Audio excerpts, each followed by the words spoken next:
Part 16 lesson number 15 अंतर्मन आणि आनंद. American मानसशास्त्राचे जनक विलियम्स जेम्स म्हणतात की 19व्या शतकातील सर्वात मोठा शोध हा भौतिकशास्त्राच्या क्षेत्रातील नाही, तो आहे भारलेल्या अंतर्मनाच्या शक्तीचा. प्रत्येक मानवात असलेल्या अंतर्मनाच्या शक्तीचा स्रोत कोणत्याही समस्येवर मात करू शकतो. अखंड आनंदाची शुद्ध सरिता तुमच्या अंगणी तेव्हाच येईल जेव्हा तुम्हाला हे स्पष्टपणे जाणवेल की तुम्ही कोणतीही दुर्बलता दूर करू शकता. तुमचं अंतर्मन समस्या सोडवू शकतं, तुमच्या शरीराला निरोगी करू शकतं आणि ज्याची कल्पनाही तुम्ही केली नसेल अशी तुमची भरभराट होऊ शकतं. स्वप्नातील जीवनसाथीशी साखरपुडा होणं, कॉलेजमधून पदवी मिळवणं आणि जेव्हा तुमच्या बाळाचा जन्म होणं, हे अनुभव कितीही हळूवार आणि चमत्कृतीपूर्ण असले तरी ते खरा व शाश्वत चिरंतन आनंद देऊ शकत नाहीत. ते कायम टिकणारे नसतात. एका पुस्तकात म्हटलंय, ज्याची ईश्वरावर श्रद्धा तो सदैव सुखी. जेव्हा तुम्ही ईश्वरावर विश्वास ठेवता, तुम्ही शांत, समतोलाचं आणि तणावमुक्त जीवन जगता. जेव्हा तुम्ही इतरांना प्रेम, शांती आणि शुभेच्छा देता, तेव्हा तुम्ही तुमच्या जीवनात आनंदाच्या उत्तुंग इमारतीची पायाभरणी करता. सुखाचीच निवड करा. सुख ही मानसिक अवस्था आहे. बायबलमध्ये म्हटलं आहे, तुम्ही कोणाची सेवा कराल हे ठरवा. तुम्हाला सुख निवडायचे स्वातंत्र्य आहे. तुम्हाला ते अगदी सोपं वाटत असेल आणि ते तसंही सोपं आहे कदाचित, म्हणून लोक सुखाच्या वाटेवर ठेचकाळत असतील. ते सुखाच्या साध्यासुध्या किल्लीला पाहू शकत नाहीत. जीवनातल्या मोठ्यात मोठ्या अन महान गोष्टी साध्या, गतिशील आणि रचनात्मक असतात. त्या कल्याण करतात आणि त्या सुख देतात. सेंट पॉल म्हणतात, बंधूंनो, ज्या गोष्टी खऱ्या आणि प्रामाणिक, न्यायपूर्ण, शुद्ध आहेत त्यांचीच प्रशंसा करा. कशी करावी सुखाची निवड? आतापासून सुखाच्या निवडीला प्रारंभ करा. सकाळी जाग येताच स्वतःशी म्हणा, ईश्वरीय व्यवस्था दररोज माझ्या जीवनाचं संचालन करत आहे. आज सगळ्या गोष्टी एकत्र येऊन माझ्या हितासाठी कार्य करतील. माझ्यासाठी हा एक नवीन आश्चर्यकारक दिवस आहे आणि यासारख्या अन्य कोणताच दिवस नसेल. दिवसभर मला दिव्य मार्गदर्शन लाभत आहे. आज मी जे करीन त्या सगळ्यांची भरभराट होईन. विनाअट प्रेमानं मला वेढून घेतलं आहे. माझं ध्यान जेव्हा शुभ गोष्टींऐवजी अशुभ गोष्टीवर असेल, तेव्हा मी माझं ध्यान शुभ गोष्टींवर पुन्हा केंद्रित करेल. मी एक आध्यात्मिक चुंबक असून केवळ आशीर्वाद व समृद्धी आकृष्ट करत आहे. प्रत्येक दिवसाची सुरुवात अशी दमदार करा, मग तुम्ही सुख निवडाल. आनंदी राहण्याची सवय. काही वर्षापूर्वी आयर्लंडच्या पश्चिम किनाऱ्यावरील कोनेमारा इथल्या शेतकऱ्याच्या घरात मी एक आठवडा राहिलो होतो. माझा यजमान खूप हसतमुख होता. सतत गाणी गुणगुणत असायचा किंवा शीड वाजवताना दिसायचा. मी त्याला त्याच्या या सुखाचं रहस्य विचारलं. सुखी राहणं माझी सवय आहे, तो म्हणाला. रोज सकाळी उठल्यावर, रोज रात्री झोपण्यापूर्वी मी माझ्या कुटुंबियांना, पिकांना, गुरांना धन्यवाद देतो. अत्यंत चांगल्या पिकांबद्दल ईश्वराला धन्यवाद देतो, त्याचे आभार मानतो. या शेतकऱ्यानं 40 पेक्षा अधिक वर्षापूर्वीपासून ही सवयी अंगीकारली होती. ज्या विचारांची पुनरावृत्ती सतत केली जाते ते अंतर्मनावर खोल रुजतात. तुम्ही सुखी राहण्याची तीव्र इच्छा बाळगा. तुम्ही मनापासून सुखाची इच्छा बाळगली पाहिजे. अनेक लोकांना सतत हताश, खिन्न आणि दुःखी राहायची सवय लागलेली असते. जर त्यांना अचानक एखादी गुड न्यूज दिली तर ते म्हणतील, इतकं खुश राहणं योग्य नाही. मला भेटलेल्या एका महिलेचं हे विधान होतं. दुःख, नैराश्य याची लोकांना जणू सवयच जडलेली असते, इतकी की आनंदाच्या क्षणीही ते हताश, उदास होतात. इंग्लंडमधील एका वयस्कर महिलेला कित्येक वर्षापासून संधिवाताचा आजार जडला होता. ती तिच्या गुडघ्यावर थोपटत म्हणायची, माझा संधिवात जास्तच वाढलाय. आज मी बाहेर पडू शकेन असं वाटत नाही. माझ्या संधिवाताने मला अगदी हतबल करून सोडलं आहे. तिचा मुलगा, मुलगी व शेजारी तिची आता अति काळजी घ्यायचे. खरं तर त्यांची सहानुभूती मिळावी यासाठी ती महिला संधिवातासारखा आजार पकडून ठेवत होती. तिच्या अंतर्मनानं संधिवाताशी जणू मैत्रीच केली होती. दुःखात हतबल दुःखात हतबलतेत तिला आनंद वाटायचा. मी तिच्यासाठी एक उपचारक पद्धती सुचवली. तिला बायबलचे काही उतारे लिहून दिले व सांगितले की तिने त्यातील सत्य समजून घेतलं तर तिचा मानसिक दृष्टिकोन नक्कीच बदलेल. तिचा विश्वास, तिची श्रद्धा तिला पुन्हा निरोगी करेल. पण तिला बरं होण्यात रसच नव्हता. तिला त्रस्त राहण्यातच आनंद वाटत होता, कारण त्या आजारानं मिळणारी सहानुभूती तिला हवीशी वाटत होती. नेक्स्ट टॉपिक आहे, दुःख का निवडावं? अनेक लोक नकळत दुःख निवडतात. पुढील प्रमाणे विचार करून ते दुःखाला आमंत्रण देतात. आजचा दिवसच अशुभ आहे. आज प्रत्येक गोष्ट चुकीचीच घडत आहे. मला यश मुळीच मिळणार नाही. प्रत्येकजण माझ्या विरोधात कट रचत आहे. धंदा खूप डबघाईला आला आहे. मी नेहमी उशिरा पोहोचतो. कधी चांगली संधी मिळत नाही. तो करू शकतो पण मला मात्र जमणार नाही. सकाळी तुमच्या मनात असे विचार आले तर ते सातत्यात उतरतील आणि तुम्ही अत्यंत दुःखी व्हाल. तुम्ही ज्या जगात वावरता ते तुमच्या मनात चाललेल्या विचारांवर अवलंबून असतं. मार्क्स ऑरसन हा महान रोमन तत्त्वचिंतक आणि संत म्हणतो, माणूस जसा विचार करतो तसं त्याचं जीवन घडतं. 19व्या शतकातील एक आघाडीचे अमेरिकन तत्त्वचिंतक इमर्सन म्हणतात, माणूस दिवसभर जसा विचार करतो तसाच तो असतो. तुम्हाला ज्या प्रकारचे विचार करण्याची सवय जडलेली असते तेच तुमचं वास्तव्य बनतं. तुमचं मन नकारात्मक विचारांत, नैराश्याच्या व उदास विचारात गुरफटणार नाही. तुमचे अनुभव तुमच्या विचारांना अनुसरूनच असतात. माझ्याजवळ लाखो रुपये असते तर मी सुखी झालो असतो हा विचार भ्रामक आहे. धनसंपत्ती तुम्हाला सुखी करू शकत नाही, तसेच ती सुखाला अडवतही नाही. आज बरेच लोक बऱ्याच वस्तू विकत घेऊन सुख विकत घेण्याचा प्रयत्न करतात. पण महागडा टीव्ही, अत्याधुनिक मॉडेलची कार, महागडे डिझायनर कपडे, फार्म हाऊस या मार्गाने सुख विकत घेता किंवा निर्माण करता येत नाही. सुख असतं ते तुमच्या विचारात आणि भावनेत.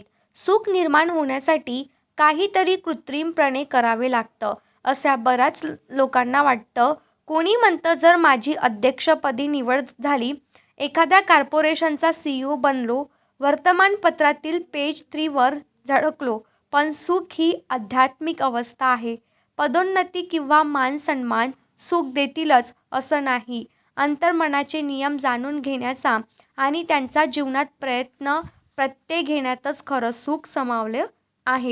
शांत मनोभूमीत सुख फुलते. काही वर्षापूर्वी मी सॅन फ्रान्सिस्कोत एका माणसाशी बोललो. त्याचा व्यवसाय डबघाईला आल्यामुळे तो कुंठित झालेला होता. तो एका कंपनीचा जनरल मॅनेजर होता. अध्यक्ष व उपाध्यक्षाबद्दल त्याच्या मनात खूप द्वेष भरलेला होता. त्याच्या कल्पनांना त्या दोघांनी केलेल्या विरोधामुळं कंपनी बुडत होती असं त्या गृहस्थाला वाटायचं. बाजारातील त्या कंपनीच्या शेअर्सचा भावही घटत होता. परिणामी बाजारातील त्यांचा हिस्सा पण कमी होत होता. त्यामुळे त्याला खूप मोठा घोर लागून राहिला होता, कारण त्या शेअर्समध्ये त्याने खूप मोठा वाटा गुंतवला होता. तो रोज सकाळी उठल्यावर सगळ्यात आधी शांतपणे म्हणायचा, माझ्या कंपनीतील सर्व लोक प्रामाणिक, मनःपूर्वक काम करणारे, सहकार्य देणारे, विश्वासू आहेत. कंपनीच्या विस्ताराच्या, कल्याणाच्या आणि भरभराटीच्या माळेचे ते मणी आहेत. मी माझ्या अध्यक्ष, उपाध्यक्षासाठी आणि कंपनीतील सर्वांसाठी प्रेम, शांती आणि शुभेच्छा प्रसारित करतोय. कंपनीच्या अध्यक्षांना व उपाध्यक्षांना त्यांच्या सर्व कार्यात दिव्य मार्गदर्शन लाभत आहे. माझ्या अंतर्मनाची असीम बुद्धिमत्ता माझ्यामार्फत सगळे निर्णय घेत आहेत. आमच्या सगळ्या व्यावसायिक कार्यात आणि आमच्या परस्परांशी असलेल्या संबंधात फक्त योग्य तीच कृती घडत आहे. मी शांती, प्रेम आणि शुभेच्छारूपी तरंगांना माझ्या आधी कार्यालयात प्रसारित करतोय. कंपनीतील माझ्यासह सगळ्यांच्या हृदयात शांती आणि सुसंवादाचं दिव्य साम्राज्य आहे. श्रद्धा विश्वासू यांनी ओतप्रोत एका नव्या दिवसाची मी आता सुरुवात करत आहे. ते अधिकारी प्रार्थना रोज सकाळी 3दा शांतपणे व पूर्ण विश्वासासह म्हणायचा, दिवसभरात जेव्हा त्याच्या मनात भयाचे, रागाचे विचार यायचे तेव्हा ते स्वतःशीच म्हणायचा, शांतीच मला नियंत्रित करते. तो त्याच्या मनाला शिस्त लावीत राहिला. त्याच्या मनात नकारात्मक विचार यायचे थांबले. त्याच्या मनात शांतीचं राज्य प्रस्थापित झालं. त्यानं सद्विचाराचं बी पेरून शांतीचं शिवार फुलवलं. नंतर त्यानं मला कळवले की जवळजवळ 2 आठवड्यानंतर अध्यक्ष व उपाध्यक्ष यांनी मला बोलवलं आणि त्याच्या कामाची व नवकल्पनांचं कौतुक केलं. तुझ्यासारखा जनरल मॅनेजर लाभला हे आमचं खूप मोठं सुदैव आहे. अडथळा नसतोच मुळी. खूप वर्षापूर्वी मी वर्तमानपत्रात एक बातमी वाचली. एका घोड्याला रस्त्याच्या कडेला साप दिसला. तो घाबरला. त्यानंतर तो घोडा जेव्हा त्या रस्त्यावरून जाताना त्या खुंट्याजवळ यायचा तेव्हा तो खूपच जास्त घाबरायचा. त्याच्या मालकाने ते खुंट जाळून तो रस्ता सपाट केला, पण तरीही जेव्हा घोडा त्या खुंटाच्या जागी यायचा तेव्हा हादरून जायचा. तुमच्या आयुष्यातही नेमकं हेच तर घडत असतं. घोडा ज्याला घाबरत होता असं प्रत्यक्षात काही अस्तित्वातच नव्हतं. अगदी त्याचप्रमाणे माणसाला ज्याची भीती वाटते, जे त्रासदायक वाटतं असं काही नसतंच मुळी. भीती हा केवळ एक विचार आहे. जसं त्या मालकानं खुंट जाळलं तसं तुम्हीही तुमच्या मनातल्या भीतीदायक विचारांना जाळा. सर्व ठिकाणी विजयच मिळेल असा विश्वास बाळगा. मला व्यवसायात अपयशी झालेला एक माणूस भेटला. मी खूपच घोड चुका केल्या आहेत, पण यातून मी काही शिकलेलोही आहेत. आता मी पुन्हा व्यवसाय सुरू करेन. मला खरंच यश मिळणार आहे. सर्वात सुखी व्यक्ती ती असते ती जिच्यातली सर्वोत्तम बाहेर आणते. आणि सुख आणि सद्गुण परस्पर पूरक आहेत. सर्वोत्कृष्ट लोकच सुखी असतात असे नव्हे, तर ज्यांना जगण्याची कला अवगत असते ते देखील सर्वात सुखी असतात. तुमच्यातील सर्वोत्तमच्या रूपात ईश्वर तुमच्यात वास करतो. प्रेम, सत्य आणि सौंदर्य अधिकाधिक व्यक्त होऊ द्या. मग जगात सर्वाधिक सुखी असलेल्या व्यक्तींपैकी तुम्ही सर्वाधिक सुखी असाल. स्थितप्रज्ञ ग्रीक तत्त्वचिंतक एपिक्टेटस म्हणतात, जेव्हा भल्या पहाटे जागे होता तेव्हा, जेव्हा तुम्ही झोपायला जाता तेव्हा, अशा दोन्ही अवधीत कोणत्याही बाह्य गोष्टीच्या प्रभावाखाली येऊ नका, कारण ईश्वर चरणी समर्पित करा. सुखाचे मूलमंत्र. 19व्या शतकातील सर्वात मोठा शोध म्हणजे श्रद्धेचा स्पर्श झालेल्या अंतर्मनाचा शक्तीचा शोध होय. William James. अंतर्मनात प्रचंड शक्ती आहे. जेव्हा तुम्ही या शक्तीवर दृढ विश्वास, श्रद्धा ठेवू लागता तेव्हा सुख तुमच्याकडे चालत येतं. मग तुमची स्वप्न सत्यात उतरतील.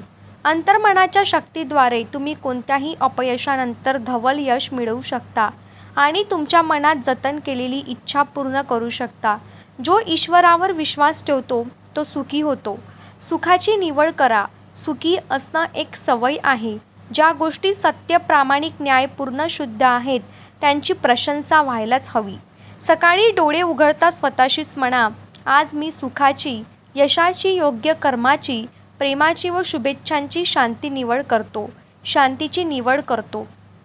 आजवर तुम्हाला जे पण काही प्राप्त झालंय त्याबद्दल कृतज्ञता व्यक्त करा. तुमचे कुटुंबीय, सहकारी, तुमचे सहयोगी त्यांच्या शांततेसाठी, सुखासाठी, समृद्धीची प्रार्थना करा. तुम्ही सुखी होण्याची इच्छा हृदयापासून करायला हवी. तीव्र उत्कट इच्छेशिवाय काहीच पदरी पडत नाही. इच्छा म्हणजे कल्पनांचे व श्रद्धाचे पंख असलेली अनिवार्य ओढ. तुमच्या इच्छापूर्तीची कल्पना करा. इच्छा पूर्ण झाली आहे असं अनुभवा. भीती, राग, द्वेष आणि अपयशाच्या विचारांत गुंतल्यास तुम्ही दुःखी व्हाल. लक्षात घ्या, तुमचं जीवन तसंच असेल जसे तुम्ही विचार कराल. तुम्ही सुख मुळीच विकत घेऊ शकत नाही. काही कोट्यधीश लोक सुखी आहेत तर काही लोक दुःखी. त्यांच्याजवळ पुरेसा पैसा नाही असे बरेच लोक सुखी आहेत तर काही दुःखी नाही. काही विवाहित लोक सुखी आहेत तर काही दुःखी. तुमच्या विचारात आणि भावनेत सुख असतं. मनाच्या शांत जमिनीत फुलणारं पीक म्हणजे सुख. तुमच्या विचाररूपी नांगराला शांतीच्या आणि सुरक्षेच्या ध्येयाला बांधा. मग तुमचं मन केवळ सुखाची निर्मिती करेल. तुमच्या सुखात कोणताच अडथळा नसतो. बाह्य वस्तू हे सुखाचं कारण ठरू शकत नाही, ते परिणाम आहेत, कारण नाही. तुमच्या अंतर्मनापासून सुखाचं सूचक चिन्ह मिळवा आणि सुख निवडा. सर्वात सुखी व्यक्ती ती आहे जी सर्वोत्तम व्यक्त करते. प्रत्येक व्यक्तीत ईश्वर सर्वोच्च आणि परम उत्तम आहे. ईश्वराचं साम्राज्य तुमच्या हृदयात आहे. तुम्हाला हा व्हॉईस व्हिडिओ आवडला असेल तर प्लीज व्हिडिओला लाईक करा, कमेंट करा, शेअर करा आणि सगळ्यात महत्त्वाचं म्हणजे चॅनलला सबस्क्राईब करायला विसरू नका. भेटू पुढच्या व्हिडिओमध्ये नवीन टॉपिकसोबत.